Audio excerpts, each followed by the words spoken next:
Criminology is a true crime podcast that may contain discussion about violent or disturbing topics. Listener discretion is advised.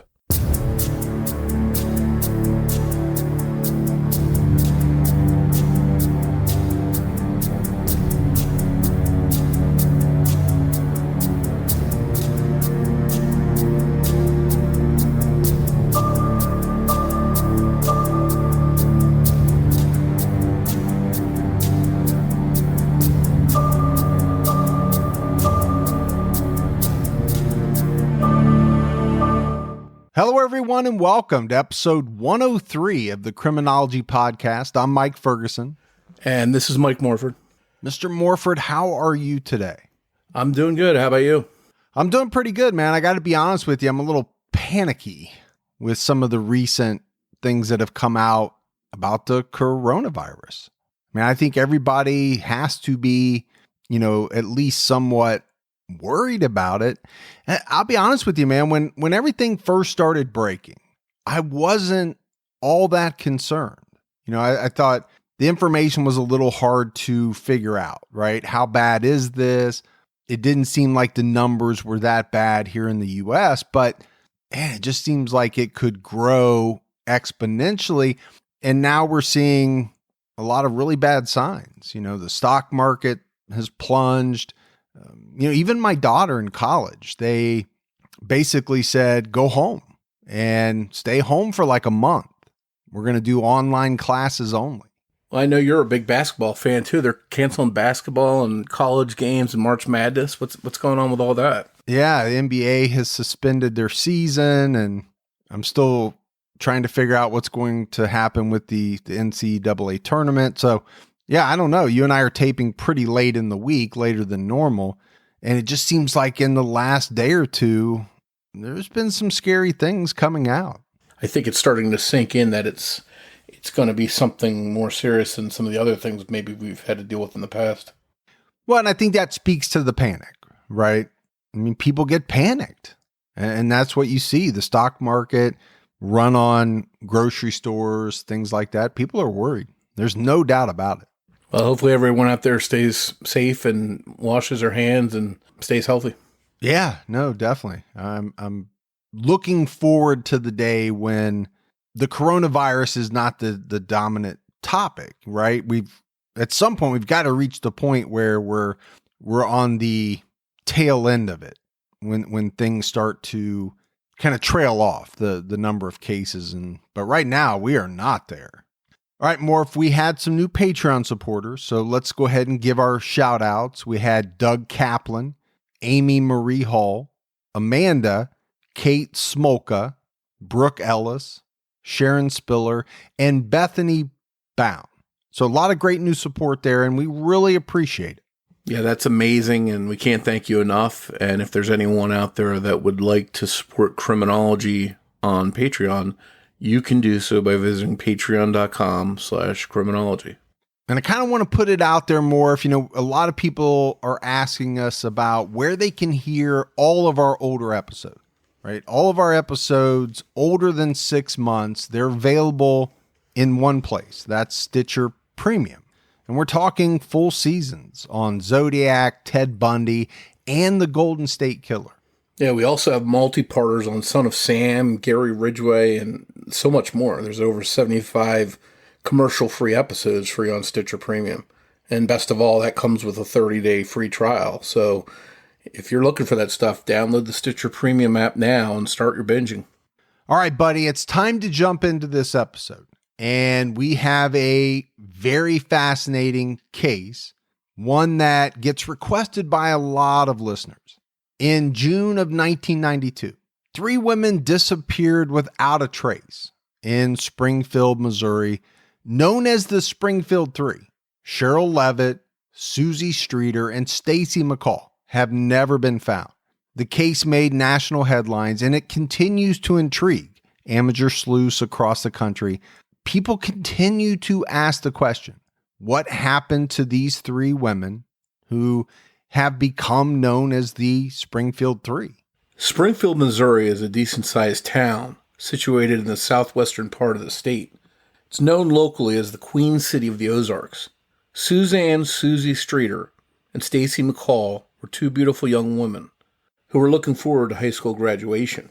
In early June 1992, the two friends were set to graduate from Kickapoo High School in Springfield. Suzie was going to follow in her mother's footsteps and become a hairdresser, while Stacy was headed to Southwest Missouri State for college in Springfield. They had big dreams and were eager to pursue them. Suzie and Stacy had been good friends in elementary school, but they went their separate ways. By the time they entered high school, during the second semester of their senior year at Kickapoo High School, the two reconnected, and Suzie started hanging out with Stacy and her popular friends, even joining them at the high school prom. Suzie struggled living at home with her mother, Sherrill Levitt, and moved out of Sherrill's home at least twice. During the summer of 1991, Suzie moved in with her then 17-year-old boyfriend, Mike Kovacs, who lived at his grandmother's home. In September of 91, Suzie and Mike broke up, and Suzie moved back in with her mother at her mother's apartment. On October 23, 1991, Suzie petitioned the Greene County Court for a restraining order against Kovacs. She alleged that he threatened and harassed her. In her petition, she wrote, quote, "I'm afraid of respondent Kovacs, and there is an immediate and present danger of abuse to me." Kovacs denied the allegations, saying he never spoke to her after their breakup, although he did admit they had physically fought during their relationship. On the same day Suzie filed the petition, she and her mother, Sherrill Levitt, filed a police report accusing Kovacs and another woman of threatening Suzie and twice slashing a tire on Suzie's car. That police report read in part, "Levitt is afraid physical harm may come to Streeter from Kovacs, along with this woman who wasn't publicly named. If this is not stopped now, Kovacs and the woman have repeatedly threatened Streeter on the phone and at Streeter's school. Suzie's co-workers backed the allegations against Kovacs and said they walked Suzie to her car after work because she was so afraid of Mike Kovacs. The court granted Suzie a 10-day restraining order prohibiting Kovacs from having any contact with her. The order stated he was not allowed to abuse, threaten to abuse, molest, or disturb the peace of the petitioner, which was Suzie. He was also ordered to stay away from her home, school, and place of employment. The court set a hearing for November 5th, 1992, to possibly extend the order for several more months.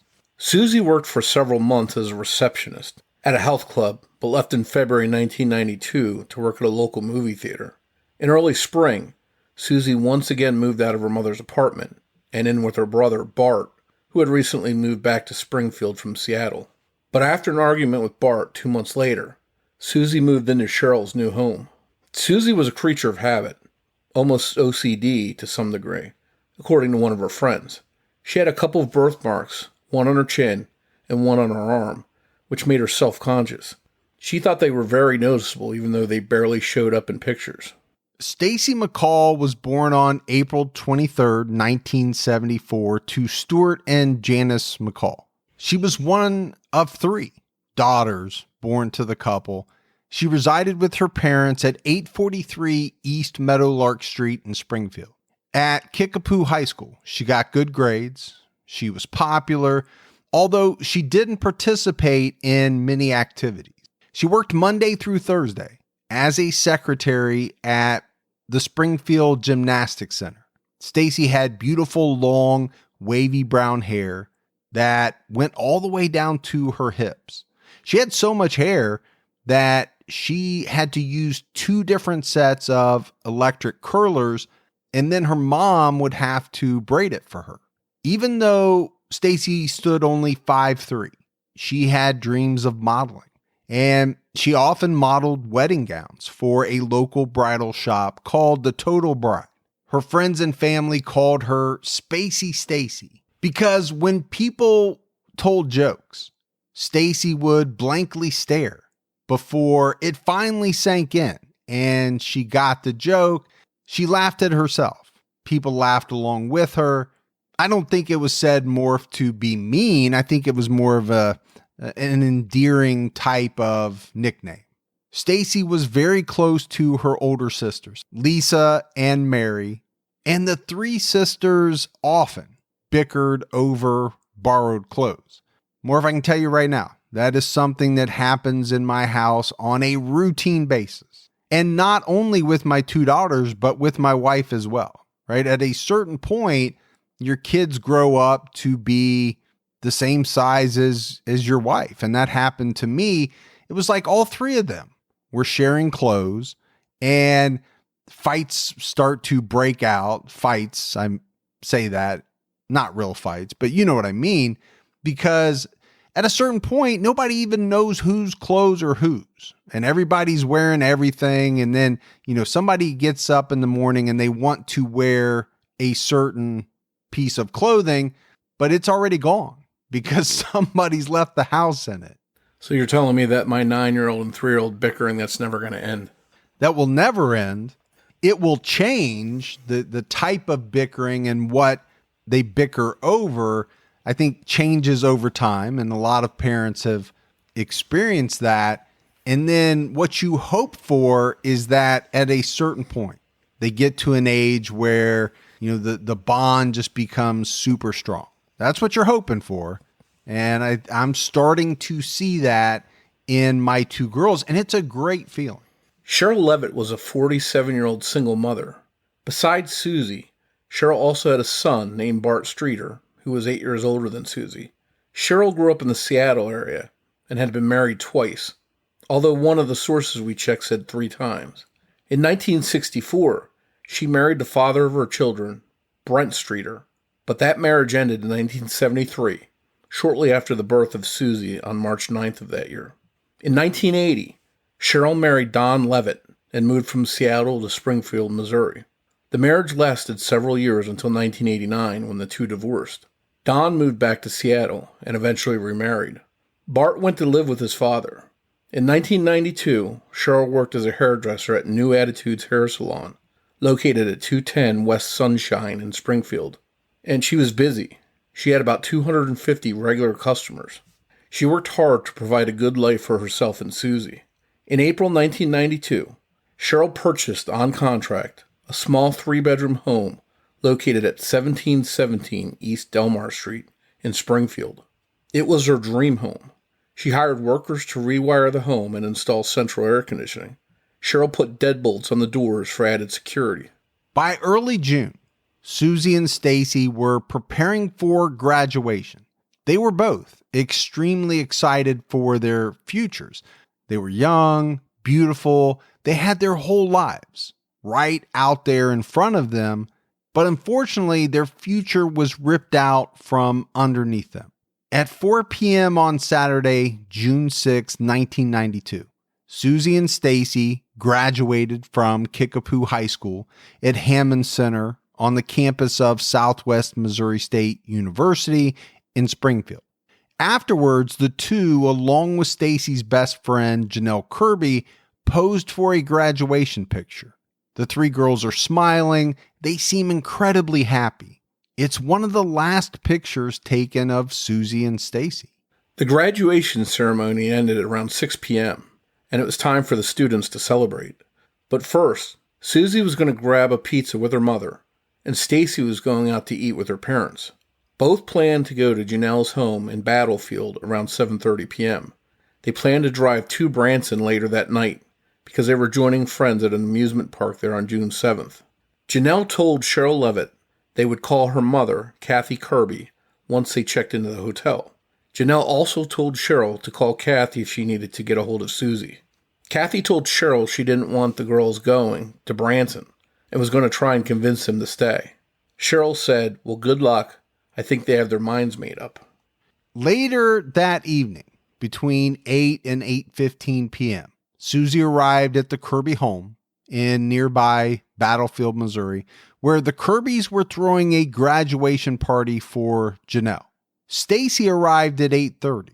Suzie and Stacy left their cars at Janelle's house, and they walked with Janelle to a nearby birthday and graduation party at the home of a boy named Brian Joy, located at 5002 Coach Drive in Battlefield. At 9:30 p.m., Janelle called her mother, Kathy Kirby, to say that the three girls decided against leaving for Branson as they had originally planned, and they said they were going to stay at the party and leave for Branson in the morning. Stacy McCall called her mother, Janice, to tell her the same thing. Janice was relieved because she kind of was really worried about the girls getting into an accident if they had made the choice to drive at night. At 12:45 a.m., several people, including Suzie, Stacy, and Janelle, left Brian Joy's party and headed to another party at the home of a fellow classmate, Michelle Elder. That party was located at 1532 East Hanover Street in Springfield. Suzie and Stacy left their cars at the Kirby house, and all three girls rode with others to the Springfield party. The party at Michelle's home had a lot of people there. Suzie complained about her stomach hurting, but seemed in good spirits, as did Stacy. The police showed up at 1:50 a.m. after receiving a complaint and broke up the party. The girls decided to head back to Brian Joy's house in Battlefield with Shane Appleby, another classmate. They were accompanied by a couple carloads of friends. The girls wanted to stay the night, but Brian told them they couldn't because there were too many people. So Shane drove the girls to Janelle's house at 2:05 a.m.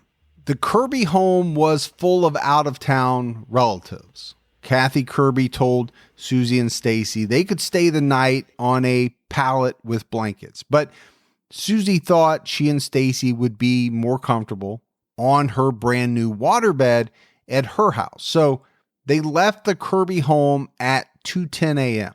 Kathy overheard Suzie tell Stacy, "Follow me to my house." And Stacy replied, "Okay, I will." Suzie left in her red Ford Escort, followed by Stacy in her red Toyota Corolla, and the two headed for Suzie's Delmar Street home. But what happened between 2:10 a.m. and 7:30 a.m. is a mystery. There are a number of discrepancies between the 1992 reports and more recent sources on the next sequence of events. I think because of these discrepancies, we're trying to be as accurate as possible. At 7:30 a.m. on Saturday, June 7th, 1992, Janelle Kirby called Suzie's home several times to see if the girls were ready for their trip to Whitewater Amusement Park. This was located near Branson, Missouri. Each time she called, there was no answer. Suzie's good friend, Nigel Holderby, also called regarding the Branson trip, and she too never got a hold of Suzie. Nigel left a message for Suzie to call her back, and then waited for the call that never came. Janice McCall called Sherrill's home several times trying to reach Stacy. When no one could get a hold of the girls, Janice and friends of the girls went to the Delmar Street home. Early reports say it was 12:30 p.m., but more recent reports say it was earlier in the morning. When the group arrived at Sherrill and Suzie's home, they felt some relief when they saw Sherrill, Suzie, and Stacy's cars in the half-circle driveway and carport. But Nigel noticed right away that something was not right. Sherrill's blue car was parked in the carport, but it was known that Suzie always parked her car there. Suzie's car was parked in the driveway in front of Stacy's car. This was just the first of many things that seemed to be out of the ordinary. Janice and the friends noticed broken glass from the porch globe light, but the light bulb itself was intact. Mike and Janelle cleaned it up for Sherrill and then threw the broken glass into a nearby dumpster. Janice noticed the house was unlocked, so she opened the door and started yelling out for the women. There was no answer, so all of them walked into Sherrill's home. When they went inside, they saw that the living room was immaculate. The TV was still on, but the only thing showing on the screen was snow, and it appeared that she may have been in bed at some point in the night. Janice and the friends walked into Suzie's bedroom in the back of the home and saw the women's purses on the bedroom floor, near the steps by the doorway that led to the kitchen. They went through the purses, and Janice noticed that Sherrill's purse contained a $900 deposit, and her cigarettes were there too. Sherrill was a heavy smoker and wouldn't have left without her cigarettes or her purse. A short while later, they found Susie's dog, Cinnamon, and the dog was in a very agitated state. It was barking, it was yipping. Then the telephone rang, and Janice answered it. On the other end, the caller was making lewd sexual comments. So Janice hung up. Now, here again, Morf, this is a place where reports seem to differ. Some reports say it was Janelle that answered the phone. Some say it was Janice. But sometime later, someone noticed that the message light was flashing on the answering machine, and they played the message. And just like the earlier call, the caller was making lewd sexual comments, but someone deleted the message. And it's not clear if this was done accidentally or on purpose. Now, at that point in time, they didn't know for sure that there was anything wrong. But looking back, obviously that was a mistake, right, Morph, to delete this message because it could have provided some vital clues. Even though Janice was really worried about the girls, she didn't call 911 at this time because, again, she thought they would be back at any point. While Janice and the friends were waiting for the women to return, they started cleaning up the house, and they even repaired an awkwardly bent window blind, according to Crime Watch Daily, not realizing they were cleaning up a potential crime scene. As the day progressed, and the women never returned back to the Delmar Street home, Janice called police from the Levitt home at 9 p.m. When police arrived, they immediately knew something bad had happened to the women, and told Janice they were going to take a report as a missing persons case, and added that they suspected there was some sort of foul play. Police started the investigation and treated Sherrill Levitt's home like a crime scene, but they had little evidence to go on. When Janice and friends cleaned up the home, they unknowingly contaminated any evidence that may have been present. There were no fibers, no hair, no blood, no DNA, and police couldn't recover the erased message on the answering machine. Police found something very strange. In Suzie Streeter's bookcase in her room, there were a lot of items regarding devil worshipping, satanic cults, and things like that. Police learned that Suzie had dated a boy who had been accused of grave robbing. The boy's name was Dustin Rekla, and he, along with some sidekicks, Michael Clay and Joseph Rydell, broke into a mausoleum at Maple Park Cemetery. They stole some gold teeth from skulls. Rekla subsequently sold 25 gold teeth to a pawn shop for about $30. The crime occurred on February 21st, 1992. The three men were later arrested and charged with felony institutional vandalism.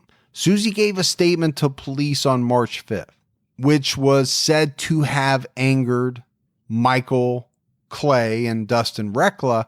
Suzie broke up with Rekla over this whole ordeal because she was disgusted by what they had done. Additionally, Suzie agreed to testify in court against these two boys. Police wondered if Rekla was angry enough to kill Suzie for what she had done.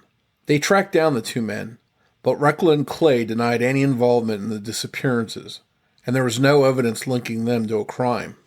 The chief of police at the time cleared the boys of involvement, but current investigators have said they don't believe the men should have been cleared. Police also questioned Suzie's brother, Bart Streeter, and her former boyfriend, Mike Kovacs. Both men agreed to take a polygraph test, and they both passed. They were ruled out as suspects. Investigators discovered that Sherrill Levitt had received a phone call from a friend around 9:30 p.m. on June 6th. There are some more recent reports, Morph, that list the call as having occurred between 11 and 11:30 p.m. So again, there are some discrepancies in this case. At the time, Sherrill was hanging wallpaper border and stripping a chair. But according to this friend, everything seemed fine. As the investigation pressed on, someone placed a sealed letter in a newsleader paper rack that led officers to the Boulevard Road apartments. A local television station received a phone call from a man who told them that they could find the letter in the paper rack at Smitty's on Glenstone Avenue. The letter contained a drawing of the apartment complex with the phrase, "Use ruse of gas man checking for leak." So police were very interested in this lead. They started knocking on doors at this apartment complex. They tried to search as many of the apartments as they could, but it really didn't lead to anything. A day before the search, a pair of women's panties and a Nike tennis shoe were found along railroad tracks near Sherrill's home, but police couldn't confirm whether these belonged to any of the missing women. Police then focused on 2 cars seen in the area of Delmar Street and Glenstone Avenue between 2 a.m. June 7th and 7 a.m. June 8th. One was a burgundy 1987 two-door Toyota Supra. It was reported stolen from the Battlefield Mall parking lot between 4 p.m. June 6th and 2 p.m. June 7th. The other vehicle was a dark blue 1985 Dodge van that had been converted into a finished-style motorhome. It was stolen from 1503 North Glenstone Avenue sometime between 4 p.m. June 6th and 2 p.m. June 7th. Police pursued these leads, but nothing came from them. So police have a number of leads, but they all turned out to be rabbit holes. And then police received what they called a credible tip. A man named Steve Thompson was working at the Apco A-Mart on Fremont Avenue when he said Sherrill Levitt stopped by and asked if he had seen her daughter, Suzie Streeter, and 2 of Suzie's friends. Steve said that Sherrill did not mention the names of Suzie's friends. He said Sherrill poked her head in the door at 2:15 a.m. on June 7th. Sherrill asked him if he had seen the girls in the past hour and a half. Sherrill had lived in that area before buying the Delmar Street home. Thompson said it was a very quick stop, and when he told her that he had not seen them, she left, getting into an older, larger, dark car. It definitely was not her blue Mitsubishi Eclipse. But Thompson later changed his story and said it was possible that the car Sherrill got into could have been her blue Eclipse. Thompson told police he did see Suzie and Stacy McCall, but it was hours before Sherrill showed up at his place of employment. He said the girls were in the store between 10 and 10:30 p.m. on June 6th. They purchased a few items and they both left in separate cars. Stacy got into a dark gold car, something like a Monte Carlo or a Grand Prix. When the girls' friends were later asked about, a car with this description, they said they didn't know of one. Stacy was apparently with a white male in his 30s with dark, stringy, thin hair and a mustache. The man popped his head in the door and told the 2 girls he'd forgotten to buy cigarettes. So, Morf, I think this is a good place to kind of stop for a minute and talk about the story that came out from this man, Steve Thompson. It's kind of all over the place, right? It's hard to reconcile some of the things that he said. All right, Sherrill pops in, says, "Hey, have you seen the girls?" He tells her no, but then later says, "Okay, I did see them in the store between 10:30 p.m. and then goes on to give additional details, such as, what car they got in, what this other man they were with looked like, what he said.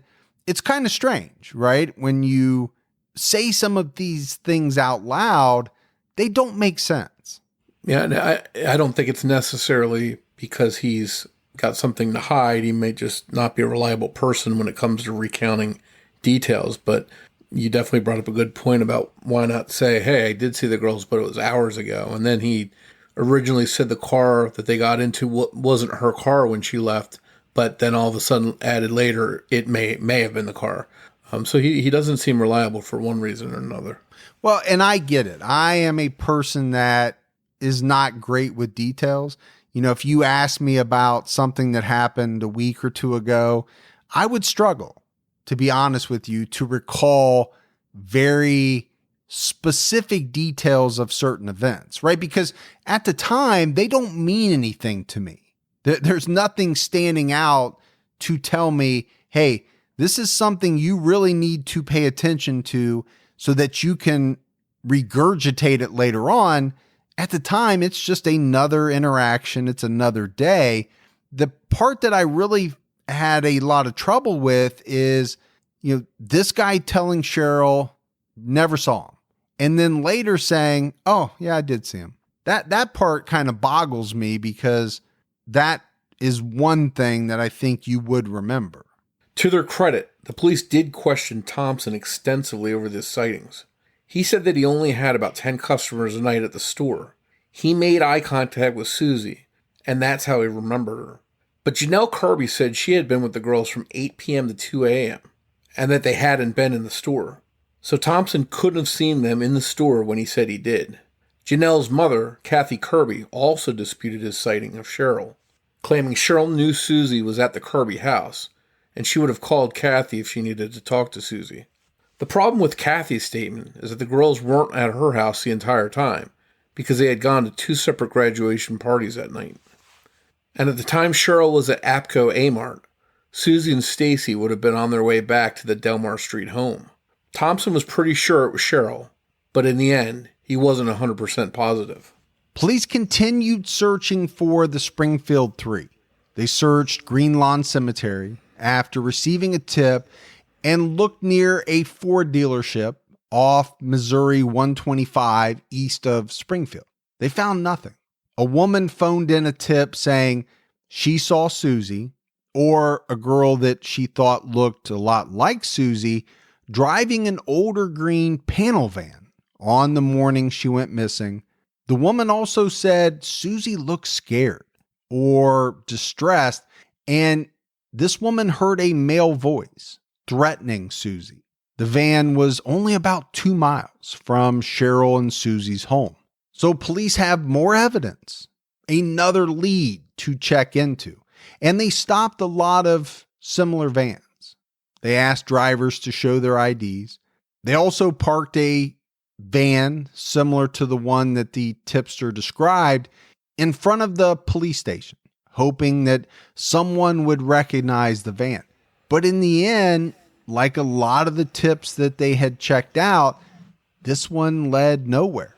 Another woman, a waitress at George's Steakhouse located at 339 South Glenstone Avenue, said she saw Sherrill, Suzie, and another young woman, a brunette, together at the restaurant between 1 a.m. and 3 a.m. on June 7th. The women stayed about 45 minutes and left together. They all seemed fine to her. Police couldn't explain the possible discrepancies between Thompson's sighting of Sherrill at the convenience store and this one. The waitress said Sherrill and Suzie had eaten there before, but not for a couple months or more. Investigators started focusing on Sherrill Levitt's past, and they told the media that drugs could have possibly been involved in the disappearances. Rumors of organized crime and other illegal activities were rampant, but authorities called them bogus.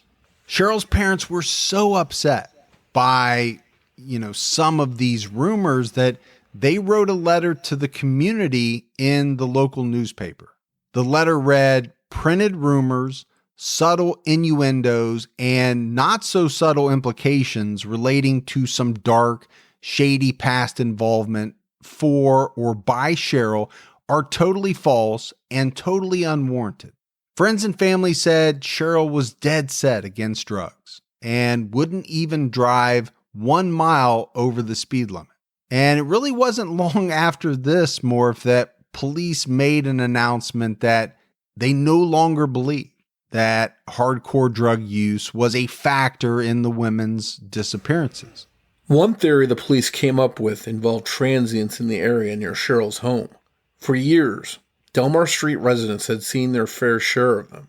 Many of them used to hang out in a dark parking lot behind a small shopping center on South Glenstone Avenue. This was located to the rear of Delmar Street. Police announced they were looking for one transient in particular, who was seen multiple times in 2 days around Sherrill Levitt's home, once on the morning of June 6th, and again on the afternoon of June 7th. He was described as 35 to 45 years old, 5'8", and he weighed about 145 pounds. He had shoulder-length, sandy, reddish-brown hair. He also had a beard and freckled tan complexion. A composite sketch of the transient suspect was created, and it generated several hundred calls to police, but they had no solid leads on the man's identity until later that summer. It was later that summer that police received a tip from another Missouri County sheriff named Bob Dotson. Dotson said that one of two men in Lebanon, Missouri, which is about 50 miles away from Springfield, resembled the composite sketch of the transient. So investigators traveled to Lebanon. They put these two men under surveillance for 4 days and then had the men take polygraph tests. The test indicated that both men had no involvement in the Springfield Three's disappearance. One of the two men questioned was considered capable of having some involvement, and I think in large part, Morf, this was based on the fact that both of these men were suspects in the murder of a 19-year-old named Tanya Lynn Hastings from West Plains, Missouri. Hastings' decomposed body was found in Laclede County on September 8, 1990. She was last seen alive August 30th of that year.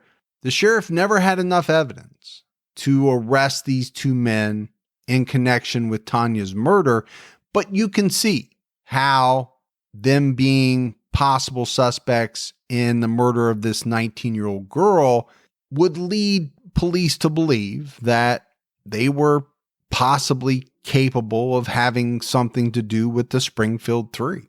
At the end of September 1992, Sherrill Levitt's home went up for sale for $46,900, leaving many in the community aghast and feeling that it was too soon for her house to go up for sale. But Sherrill's uncle, Cliff Williams, decided it needed to be sold. He had been appointed conservator of Sherrill's estate on September 11, 1992. By the time the house went on the market, the police had finished processing the house for clues. 2 months later, and 6 months after the women disappeared, Oprah Winfrey covered the case on her daily talk show, which resulted in over 100 calls to police from California and several southeastern states. Some were about possible sightings. Others were about potential jailed suspects on other charges. But unfortunately, nothing further came from the broadcast. And Morf, I think you and I have talked about this before, a case being profiled on a big TV show, which Oprah Winfrey had at the time. Her show was huge, but you can also throw in there America's Most Wanted or, nowadays any number of true crime type shows. It can result in a lot of tips, and police are hoping, right, that it just takes one tip. One really good tip to bust a case wide open. The problem is it doesn't always happen. You get a lot of tips, you spend a lot of time looking into those, and nothing ever comes from it. It has to be very frustrating for law enforcement. Yeah, because probably a lot of those tips, well, some of them are good. Many others probably are not and lead police down the wrong direction. Yeah, I'm assuming the majority have nothing to do with the case at all, and the few that do potentially don't pan out. But then one day a call came in from Florida referencing a man by the name of Robert Craig Cox. Cox was a highly trained Army Ranger. He had been convicted of murdering 19-year-old Sharon Zellers in Florida in 1978, and he was sentenced to death row. But on appeal, the Florida Supreme Court threw out his convictions on the grounds that there was insufficient evidence. If you love chilling mysteries, unsolved cases, and a touch of mom-style humor, Moms and Mysteries is the podcast you've been searching for. Hey guys, I'm Mandy. And I'm Melissa. Join us every Tuesday for Moms and Mysteries, your gateway to gripping, well-researched true crime stories. Each week, we deep dive into a variety of mind-boggling cases as we shed light on everything from heists to whodunits. We're your go-to podcast for mysteries with a motherly touch. Subscribe now to Moms and Mysteries wherever you get your podcasts. So Cox only served about 18 months in prison for Sharon's murder. He was then returned to California, where he served a sentence for kidnapping and assaulting 2 women. He was later paroled and went back to his hometown of Springfield, Missouri. According to Sherrill's sister, this Robert Cox guy worked at the car dealership where Stacy McCall's father worked. He had moved to Springfield just weeks before the women vanished in June of 1992. Cox soon became a person of interest. After learning he had worked with Stacy's father, police thought that maybe he had developed a fascination with Stacy and that she was the intended victim. They wondered if he had followed her to Suzie's home. Police brought him in for questioning, but a lot of what he said didn't add up. Additionally, his girlfriend at the time gave him an ironclad alibi, claiming they were together in church on the night of the disappearances. But regardless, Springfield police kept their eye on Cox while they chased other leads. Cox eventually moved to Texas and was later arrested for aggravated robbery. After his arrest, his girlfriend recanted the alibi that she had given him. Morf, she said she had lied for him. She had no idea where he was on the night the Springfield Three vanished. In 1997, Cox told a Texas journalist in a television interview from prison that he knew the 3 women were dead. He said he would give more information, but only after his mother passed away. We know that as of 2017, she was still alive. Couldn't really find much out after that. My assumption is she's probably still alive. Some reports say that Cox admitted to killing all 3 women and burying their bodies where nobody would ever find them. But he's never given any information pointing police in the direction where the bodies would be. But to date, police have not ruled him out as a suspect. And I think it would be pretty hard to rule him out. They know he was in the area at the time, had only been there for a couple of weeks. He has said some very strange things that, make him a person of interest, if not a suspect in the eyes of police. There are a couple of other suspects in the disappearances of the Springfield Three. One is Gerald Carnahan. In 2010, a St. Louis County jury found Carnahan guilty of the 1985 rape and murder of 20-year-old Jackie Johns. He was sentenced to life in prison. He had been a suspect in Jackie's murder for over a decade before his conviction. DNA testing in 2007 linked him to Jackie's murder. Carnahan was a Springfield businessman and is a suspect in several disappearances, including the Springfield Three. Another suspect is a man named Stephen Eugene Garrison. He told authorities that a friend of his confessed to killing Sherrill, Suzie, and Stacy.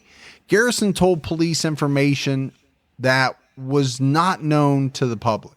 This led to 3 search warrants at 2 different sites in western Webster County. Garrison also told authorities that a moss green van was used to haul the bodies of the 3 women. Authorities believed Garrison enough that a judge issued a gag order concerning the 3 search warrants, and police spent a lot of time on this guy. They tracked him and some of his known associates for more than a year before they backed off of Garrison. According to Springfield's news leader, Garrison is serving 40 years in prison for raping, sodomizing, and terrorizing a female Springfield college student in the summer of 1993. So, Morf, I think there are a few suspects here. that police, over the years were very interested in. And I think from the details that we gave, you can easily see why. Right? These were bad people. They are serving time for some other heinous act, but they weren't serving time when the Springfield Three disappeared. So they most likely had the opportunity. They were in the area. So I think you factor all of that in and you can see why police would be very interested in them. Now, they weren't able to make a case against them, but I think that's one thing to take away. This is not a case without persons of interest, without some pretty good suspects. And you see that in a lot of cases. But just because someone looks really good for the crime doesn't mean police are ever able to get enough evidence to haul them up on charges. And it seems like all three of these suspects or persons of interest we mentioned in some way toyed around a little bit with police to pique their curiosity. And you wonder, is that because they had legitimate information or knowledge of the crimes, or were they just doing it to mess with the police, as so many of these criminals we see like to do? Yeah, you and I have seen that in a number of cases. These guys, for whatever reason, get their jollies out of messing with police. And it makes it very tough because, they might have just enough facts to make it sound believable. Did they have anything to do with it? Did they not have anything to do with it? Are they just having fun at the expense of the police and the victims' families? It's horrible, but it could very well be true. Around 2005, freelance journalist Kathy Baird, a native of Springfield, took an interest in the case and began her own investigation. She even started a blog so people could follow along. Kathy's investigation kept leading her to Cox South Hospital, specifically to a parking garage there. In June 1992, the hospital was under construction. According to Kathy, some of the original suspects had connections to the location. Several tipsters believed the girls had been buried there before the concrete was poured. So Kathy asked a man who operated a micro-power impulse radar system to examine the cement parking garage floor in the hope it would detect dental mercury or other precious metals or stones, which might suggest the presence of jewelry. Kathy said the results were, quote, interesting, but she needed something more reliable. So in June 2006, she hired Rick Norland, a ground-penetrating radar specialist, to conduct a scan of the area. Rick had a lot of experience in locating bodies beneath the earth. He had successfully found graves in the past. This guy was one of the experts selected to help out at Ground Zero in New York City after the events of 9/11. The results of the scan at Cox South Hospital were pretty interesting to say the least. Soon after starting the scan, Rick found 3 2-foot wide anomalies, roughly 3 feet below the surface of the cement. 2 were side by side, and then the third was all by itself. The soil changes were between 5 and 7 feet long. And while the scan could not show bones, the anomalies were consistent with what a grave site would look like, according to Rick. Kathy and Rick took their findings to police. Authorities were skeptical of the equipment as well as the process, and they really didn't want to have anything to do with it. And Morf, I think this is technology that's been used in a number of cases. Now, maybe at that point in time, police didn't know very much about it. They had doubts about it. And obviously, the results were not conclusive that somebody was buried there, but cases have been solved using this ground penetrating radar. The only thing I can think of is that at the time it was just too new to them. To the police, they didn't think much of it. When Kathy was rebuffed by the police, she took her findings to the media, but police still refused to move forward, despite public pressure. Sergeant Mike Owen initially said the information wasn't worth spending, quote, the thousands of dollars it would take to verify the scan results. Kathy agreed to pay some of the expenses out of her own pocket, Owen claimed his department had their own expert who discounted Rick Norland's findings. To this day, authorities refuse to dig up the parking garage floor at Cox South Hospital, which many local residents find strange. But Janice McCall doesn't believe her daughter, Stacy, is buried there, or that she's even dead. She's never had her daughter legally declared dead. In 1997, family members of Sherrill and Suzie did have them legally declared dead. It's been nearly 28 years since Sherrill Levitt, Suzie Streeter, and Stacy McCall vanished into thin air. And really, Morf, if you look at it, police are no closer to solving this case than they were back in 1992. The case of the Springfield Three has been featured on America's Most Wanted, CBS's 48 Hours, and investigation discovery show Disappeared.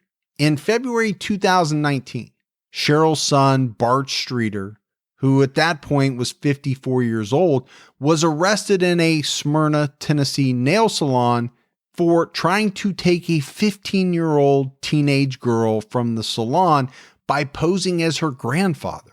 Bart was arrested for public intoxication, disorderly conduct, and attempted false imprisonment, according to police. In 1995, Stacy's best friend, Janelle Kirby, married Mike Henson, the boy she was dating in 1992.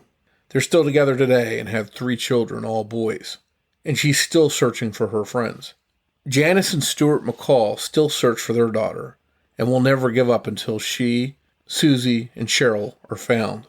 So, Morf, as we're wrapping up this case, like we said in the beginning, this is a case that a lot of people have followed throughout the years.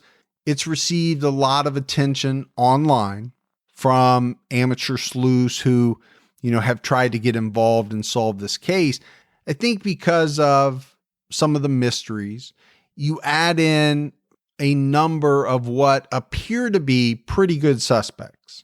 And there's a lot here to work with, but police have never just been able to put it together, to find that one piece of evidence or pieces of evidence that would conclusively link one or more persons to the disappearance of the Springfield Three. I think one of the things that really kind of jumped out at me was the search with the ground penetrating radar. Is there something to that? Is there something there? It's hard to argue the fact that it's suspicious that there are these kind of large 5 to 7 foot anomalies that to many would appear as though they could have been dug and filled with a body. And then obviously dirt put back over, and then somebody comes in and they finish this construction project. I get it. Nobody wants to tear up a bunch of concrete and, go through all that expense on what police may consider a hunch, but man, you just want to know what's there. Yeah, if you're the family of those women, you would want them to do whatever's possible. And if there's a chance even that they're there, if it was anyone in my family, I'd be hoping they dig it up. I'd be nonstop on them to try and do that.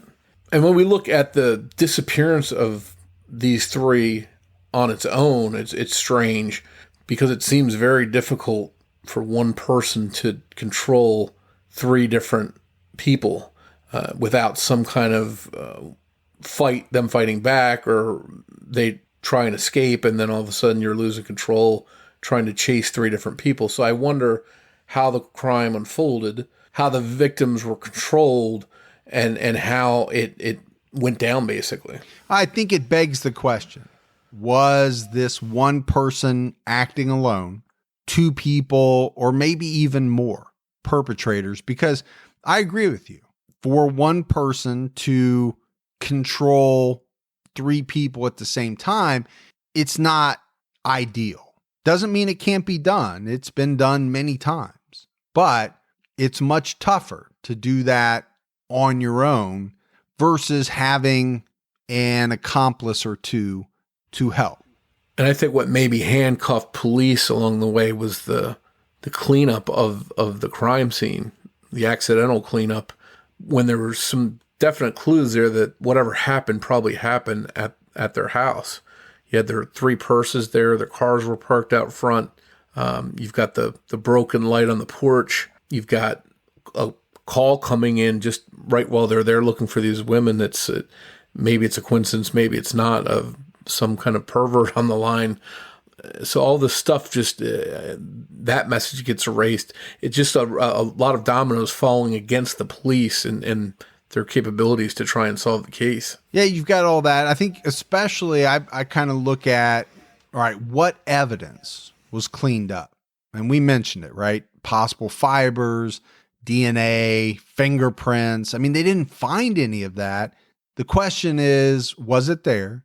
And was it destroyed during the cleanup activity? I mean, obviously these people that cleaned up had no idea that they were doing something to harm the investigation.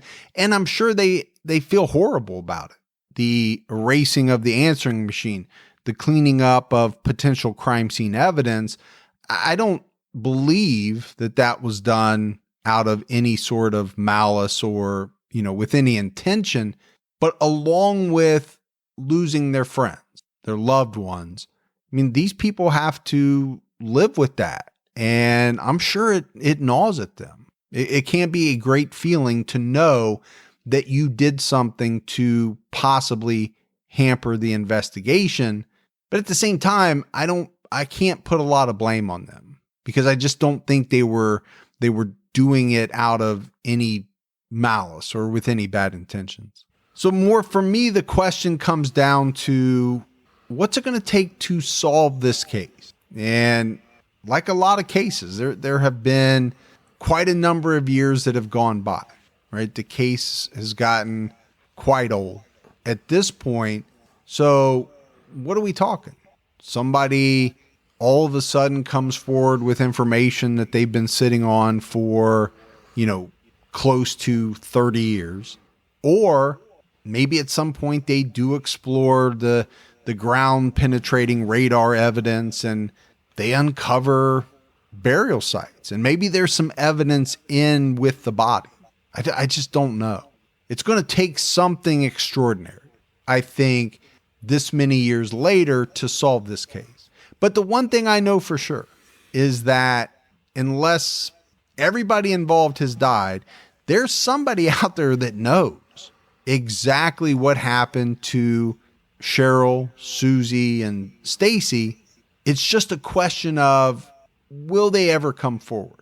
Or will somebody find something maybe after their death written in a notebook somewhere, a journal? I don't know what else there would be. Thanks goes out to Debbie Buck at TrueCrimeDiva.com for writing and research assistance in this episode. If you love the show and haven't done so, please take a minute. Go out, give us a 5-star rating. Keep telling your friends. Word of mouth is huge for Criminology. You have a lot of true crime loving friends. And if you want to find us on social media, we're on Twitter with the handle at CriminologyPod.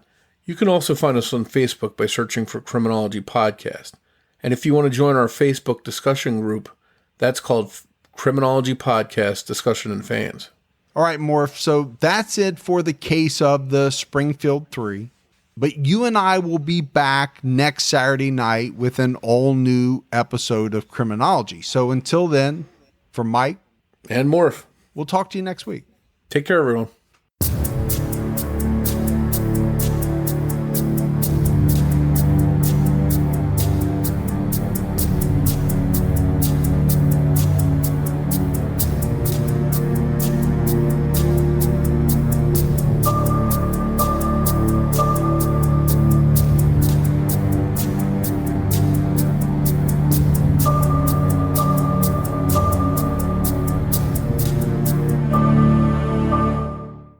This is your before and after story.